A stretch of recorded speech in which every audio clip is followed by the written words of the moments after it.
On November 6, 2012, Alachua County voters will decide on a ballot question entitled Fix Our Roads, Alachua County, Funding Road Improvements by Levying a 3/4% Sales Surtax. The ballot question reads as follows. Shall Alachua County implement a road improvement plan to extend the life and improve the safety of county roads by maintaining, paving, and reconstructing roads? And in the cities of Gainesville, Alachua, Newberry, High Springs, Hawthorne, Waldo, and Archer, and the towns of Micanopy and La Crosse, funding municipal road maintenance, construction, reconstruction, and paving projects by levying a 3/4% sales surtax for 15 years, subject to independent audit and citizen review. Citizens can vote for or against the surtax. Joining us to talk about the challenges of repairing and maintaining our roads is Alachua County Engineer David Cerlanek. Welcome, Dave. Thank you. It's a pleasure to be here. It's always nice to see you again. You're a veteran of Alachua County Talks. So, you know, there has been a great deal of conversation for the last couple of years about the magnitude of this problem, how other counties approach the challenges of maintaining roads. So can we start by just you defining the challenge or talking to us about the challenge that we face in Alachua County? Well, certainly. We have a real issue. Anyone who's driven down many of our county and city streets like Tower Road or Southwest 62nd Boulevard near Oaks Mall or in the smaller communities in the Alachua County area, they've probably already seen the problem we're going to talk about, but it really is literally our transportation foundation has got some real significant repair issues, and we are in need of a funding source or some type of mechanism to deal with that issue. Can you quantify this? I've heard various numbers thrown out over the years, but I know that you and the Public Works staff have been working very closely with the municipalities. I guess I should ask, have you done the math where you've added up all of the different figures from all of these different projects? We certainly have. Over the last few months, we've talked with all of the city's staff from the 9 municipalities, including our staff with the unincorporated area, and the tally for all 10 jurisdictions is around $550 million in pavement management need. And the county's portion of that is the 380 that we've heard so often? Yes, the county's portion for our 677 miles of paved roads is around $380 million. So let me make sure I understand this. And by the way, I should say, I have this wonderful PowerPoint presentation that your staff has put together and that you've put together that I'm kind of reading from here. And this is a presentation that a lot of people will be seeing over the next couple of months. So just to kind of break that down, prior to this, the County Commission deciding to put this on the ballot, you have a list, an actual physical list of the projects that are being done in each municipality and the county. Yes, in fact, each of the cities and the county has put together its own list of projects that would be eligible if this particular initiative were to pass. And in fact, the county's list has been ranked and prioritized. And it's a complicated issue, so I want to make sure citizens understand, because I hear a great deal of conversation, and sometimes, frankly, I get confused. But what is the fundamental way that road repairs are paid for now? It is a very complex issue, and I do agree it's very confusing. Currently, with Alachua County, for the most part, road repairs are done with the funding sources that are available to us, which the predominant lion's share of funding comes from our local gas taxes. We do get some funding from the general fund and some other types of sources of revenue, but for the most part, our funding source is the gas taxes. A lot of confusion about gas tax that I hear. Can you give us a little history of gas tax? kind of how much is raised, how much the county gets? I know there was a change in 2008. Can you give us the history of it? Well, generally we get, as a community, the county and its municipalities, we get a share, currently today is 15 cents per gallon of gas. In 2008, the 15 cents went up from 10. That's when the county commission elected to put in the additional nickel local option gas tax. So prior to 2008, the community was at 10 cents per gallon, which each of the municipalities in the county shared. And that was generally the funding mechanism for much of the road repair in our community for a long period of years. Now, over time, the gas tax itself, because people are driving less or using better fuel-efficient vehicles, the gas tax revenues for the county and the cities has actually fallen to where it was now currently at its same state as it was in 2002. So we do have an issue. Here's something that I hear frequently. The price of gasoline in Alachua County is so high because of the gas tax. We have the highest gas tax in the state of Florida. Truth? Myth? I believe that's not exactly the case. If you look at the just going rate for fuel, for price per gallon of gas, you'll see it fluctuate from $1.70 in 2002 to $4 a gallon in 2008, and then fall back down, and now it's currently somewhere around $3.40 a gallon now. It really has no bearing on the actual local gas taxes that are received, because those are steady no matter what the price of gas is. So these taxes are not indexed. Like, what is our gas tax right now? About 12 cents for the local? We have a total of 15 shared with all the municipalities. Okay. And it is not indexed. It doesn't change whenever gas prices change either. So as that wild fluctuation occurs, the gas tax remains the same throughout? That's correct. That's interesting. And you mentioned that it's almost a kind of odd world that we live in, because as gas prices go up, the gas tax revenue we receive goes down. Is that That's correct to some degree, because people are making choices. They're maybe changing how they go to and from work. They may carpool. They may decide not to go down to the supermarket for every little item. They may save up trips and go at once. So they're making choices because the fuel prices have gotten so high, and they're having to make their own home budgets work. So, Dave, how much does gas tax, just in an average year, and I know you can't be precise, but about how much does gas tax raise? For the county, the gas tax is raised somewhere around $12 million. That's the whole 15 cents share. The county gets about 6.5 to 7 cents of that. So we get around $12 million, of which about 5 to 6 million of it goes to road and bridge maintenance. And then there's another 4 or 5 million that goes to types of capital projects, whether we're paying back bonds or we're doing some pavement projects. That's something that I hear with some frequency too. They're spending gas tax on debt service. When I hear that, I'm assuming that that debt service is for road projects that have been built. Is that correct? That's correct. In 2005, the County Commission decided to basically do government financing to do some resurfacing projects right away. It was $33 million worth of projects over a 15-year payback period.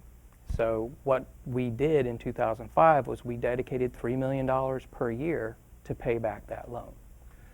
I have seen a great deal of road activities since I've been employed with the county since 2004. I think there's a perception that the County Commission over the last 10 or 12 years has not been dedicating any funding to the roads, but I don't think that's accurate either. Well, certainly over the last 8 years or so, they've pretty much tied up any funding source that was available for road repairs. And part of that was the bonding, part of it was an infrastructure tax that they dedicated some of the road money to. And it was basically looking for any money that was sitting around that they could dedicate toward road projects. So, is the gas tax enough to, I know the answer to this question, is the gas tax enough to keep up with our roads needs? Well, based on my impression that we have a $380 million backlog for the county, It's pretty clear to me that the gas tax just isn't sufficient. I'll try not to ask any other stupid questions. No, there is no stupid question. Okay. So basically, the Fix Our Roads Alachua County Transportation Surtax is about finding that dedicated funding source that you're talking about. I've heard you talk about this so many times over the years, but what happens if we don't have a dedicated funding source? What happens if we have to wait on these projects? Well, if we wait, there's still the issue of pavement that over time will continue to deteriorate. It doesn't know that we're waiting. So if we're not dedicating money each year to improving our infrastructure will continue to deteriorate. And if we wait long enough, by 2030, if no new funding source is available, then our current road condition would mirror that of an average 40-year life pavement. What is it right now? Right now, we're sitting around 24 years average age. And how much pavement do we have? We have 677 miles of paved road. And the average age of that pavement is 24 years. That's correct. So that also is another way to put this, the magnitude of this issue into perspective. Absolutely.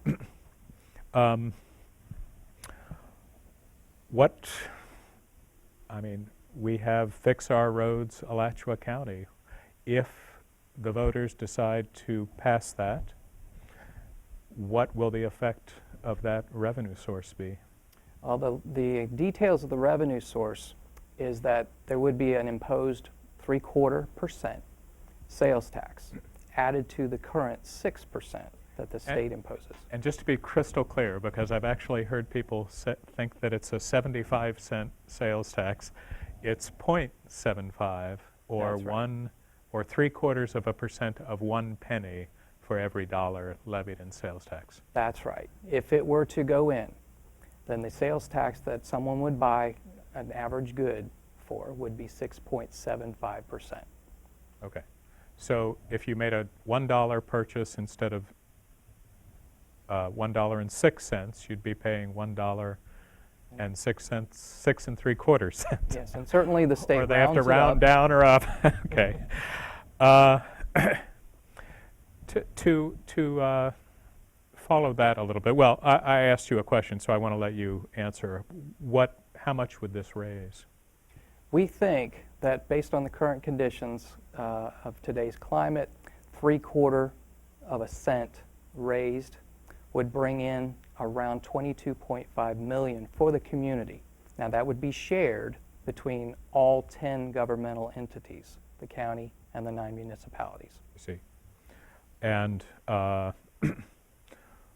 I know you have a wonderful chart, and we'll show it right now as we're talking about this, that kind of looks at what happens if we don't and what happens if we do have this revenue source. Right. If this particular trend were to continue without an additional funding source, the county, for example, not the community, we don't have all the information from all the cities, but for the county's need, it's currently, like we mentioned, around $380 million in need. If we were to not find a funding source, by 2030, that need would grow to around $450 million. Now, if this initiative were to pass, or something like this initiative were to pass, then over that same period of time, the county's need would start to become a little bit more manageable, and actually we could reduce the need in half by 2030. So you see a point somewhere in the distant future where if we continue to have a funding source for these capital projects, you would actually get to the point where you could catch up and existing revenues could maintain it? We absolutely feel that way, because if we were to fund it with this type of source of funding, this large amount of money, then we could get ahead of it and become more proactive in our approach to pavement management, which we feel would be a lot more cost effective to the community, being on the proactive side. You know, one thing that intrigues me about the sales tax as a funding source is that it's not just those of us that live in Alachua County that would be paying the sales tax. Do you have any idea, for example, what percentage of our sales tax is paid by visitors? I know that's a tough number. It's a very good question, and it's a good one to try to get a handle on. We've heard several sources on this matter, and we've heard anywhere from 15 to 30% of our revenues generated come from outside the county. These are people that are putting wear and tear on our roads infrastructure, either when they're coming in to work from outside of the county or visiting for Gator games, or... That's exactly right. It's those folks that may not generally buy gas in Alachua County. It might be those that want to just come in and go to work or go to shop or go to play. And they'll buy things, and then they can become more of a participant in our roadway repairs. Another, what I thought was a wonderful graphic that you provided in your presentation was, sometimes people ask me, well, why are we doing this? As though why are we even suggesting this? As though this was some sort of crazy idea. But I look at your chart that shows which of the 67 Florida counties have some type of surtax for capital expenditures, and it's 55 out of the 67. That's correct, and we are one of the 12 that does not have one at this time.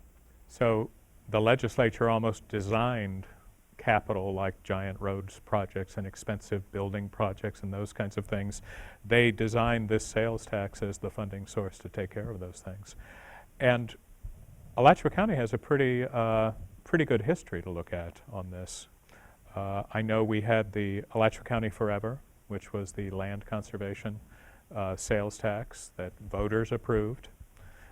We had the 1 cent, 1 year, 1 courthouse, where we constructed the downtown criminal courthouse. It came in on time, under budget, and the tax went away.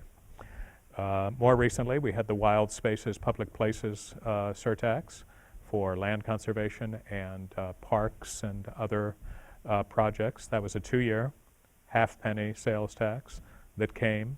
The projects have been done, and then it went away as promised. So it's not unusual what's being proposed here as far as the rest of the state of Florida goes. That's correct. All around the state, these same types of projects are being completed with these types of revenues. And you just mentioned 3 that are real close to home, right here in this county. So what would happen if this surtax were to pass? What would the process be? When would the money begin being collected? And is there a plan for how to take advantage of these funds? What would happen, obviously, we are talking about a ballot initiative that will be on the November 6th general election ballot. And we expect that if this were to pass, the voter approval, then the actual funding would go into effect on January 1st, 2013, and it would be distributed by the state to the county. Those revenues would probably come in a few months from there, where the collections tend to lag. And then the county would then distribute its proportionate shares to each of the municipalities. Now, each entity will be maintaining its own sets of projects. I see. And certainly staff from each of the entities will be talking to see if there's some economy of scale. So if we can combine projects or maybe combine some resources to do the projects more efficiently, we'd certainly be looking at doing those things to extend the money a little bit farther. Would you wait from the county side of this, would you wait for monies to build up and then do projects, or would you try to use some sort of bonding mechanism, or have you thought that far ahead? Well, clearly both options are available to any of us, to the cities or the county. Now, from the county's perspective, this type of revenue, the magnitude of revenues, tend to lend itself to a pay-as-you-go. And I can kind of give you an idea of why we would think pay-as-you-go might be a good idea. We certainly don't want to bond everything right up front and tie up traffic on all these projects. Have 30 projects at the once. same time, yeah. And at the same time, we don't want to do everything in the first year or second year and then have this another wave of needs in 20 years. Right. Because pavement does deteriorate. So we want to try and spread out the need so our proactive approach after these periods of time can go into effect, where we can go from, let's say, an average of 700,000 miles or $700,000 per mile of resurfacing currently today based on the damage to our roads. We can get that number down to somewhere in the $200,000 to $250,000 per mile of pavement if we get on the proactive side. So the list you've put together was based on taking all of those factors into consideration, the priority list that you put together? Yes, it included all of those factors. Right. Certainly the most damaged and the most highly traveled roads rank highly, but we certainly want to take into account any opportunities to distribute the need out so we can deal with it in a proactive manner. We want to make sure that the public knows that are watching this interview, and we're going to be putting websites out and information out on who to contact for what. We want to let everyone know that the public works staff and some of the county commissioners are available to come out to do presentations, and we will have contact information on the screen for that. We want to make sure that people know that there's a great website that I know your staff has been working very hard on, and our ITS staff. It's called fixourroads.alachuacounty.us. And one of the great things on that website is an interactive map. Can you tell us about that? Yes, we're very excited about this map. We've gotten a lot of help from all of our staff members to try to put this together. And what it does is it gives residents, and right at your fingertips, a very interactive tool to be able to learn about the projects that are eligible for this particular initiative. They can go in, they can zoom around, they can go to their home on the map, just like, let's say, a Google or a Bing map. They can go in, they can zoom in, they can click on a line, and then it'll give them more information on that project. What type of information does that include? That includes everything in terms of what city or county is going to be doing the project, how much it may cost, the length, the funding source, and all of the other types of things that you might want to expect to try to learn about. I know you have some community meetings coming up, some that are already set. This is being taped on July 30th. It will be viewed a little bit after today, but we'll put some of them on the screen as we know what they are, but you're going to be doing town hall meetings and community meetings, and you're really getting out there. It's our goal to spread information about this so a voter has a good mind about the issues of this particular initiative and whether they want to support it or not support it. So that's really our goal, is to hit as many folks as we possibly can with this information. Right. And that's what this is about. We're doing public information. It is on the ballot, and voters will be the ultimate deciders in this. So we just want to make sure folks have the most accurate information out there about the magnitude of the problem. This is one way to attack that problem, and the voters will make the ultimate decision. Absolutely. We've just got a couple minutes left, and I was just kind of looking at some of the materials here. One thing that I thought was important for folks to know is that sales tax, there is no perfect mechanism here, but sales tax has some advantages over some other taxes in that major goods or major common purchases like food and medicine and rent are not, sales tax is not imposed on them. Is that correct? That's right. And even on the large purchases, those that are over $5,000, sales tax is capped at that point. So anything over $5,000 would not be so if you're buying a car or a boat or whatever it is, you only pay on that first $5,000? That's correct. Interesting. Is there anything that you'd like to add? Or I feel like we've covered the major points on this, but and clearly the idea is to share this information with anybody who's interested. So if you feel like you need more information, please let us know. Go to our website. We'd certainly be glad to hear from anyone in terms of wanting to learn more about this issue, because we feel it's very important. We feel that waiting is really not much of an option. We feel that if we even waited 2 years, then we may be creating an additional need that would be difficult to overcome. So even a short-term wait might be difficult.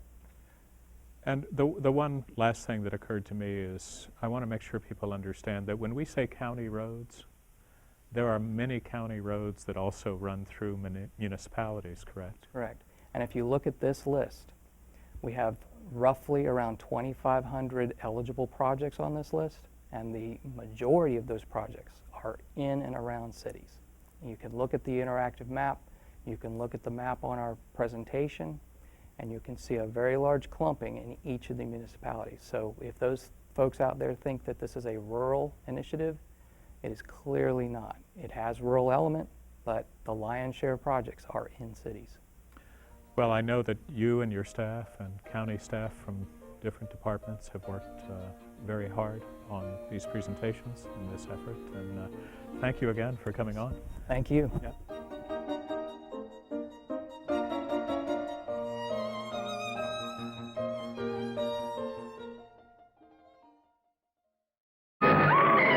They're back, and they're out to get you!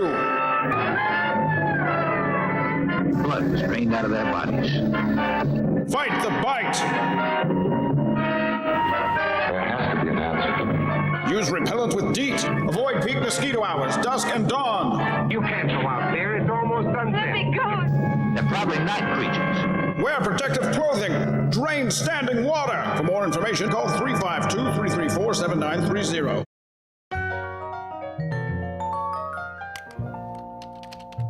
Are you ready to go? Almost. I just got an invitation to follow the county on Facebook. I've been trying to find out what's going on with the county budget. Well, hurry up. We're going to be late. We can get updates about county news, job openings, and hey, they even send out links to view meetings live online. I have to sign up. Come on. Okay, just have to get my shoes on. Honey, where are my shoes? Hey, how's it going? Meet my friend Lou. Lou only says something when it's very important. Right now, he's saying replace my battery. Now he's saying fire, get out of the house. Once this guy gets going, there's no shutting him up. Smoke alarms, a sound you can live with. We used to write letters to each other a lot, and it was intimidating to talk to him sometimes because he just seemed so isolated by himself. She started talking about how she wishes that her life was over and she wishes that she was never born. So I knew he had depression, but I didn't know it was that far. Said something to me about killing himself. Tell somebody, tell an adult, a counselor, parent, whatever. You have to try and help them get help. You have to take it seriously. You can't assume that they're just saying it because the risk is too great. It's a hard situation because you do risk making that person very angry and losing their friendship. It would have been horrible for me if she never talked to me again, but I'd live with it because I know she'd be alive. Definitely worth getting help, even if you think you're going to lose a friendship, because it's better to lose the friendship than the actual friend.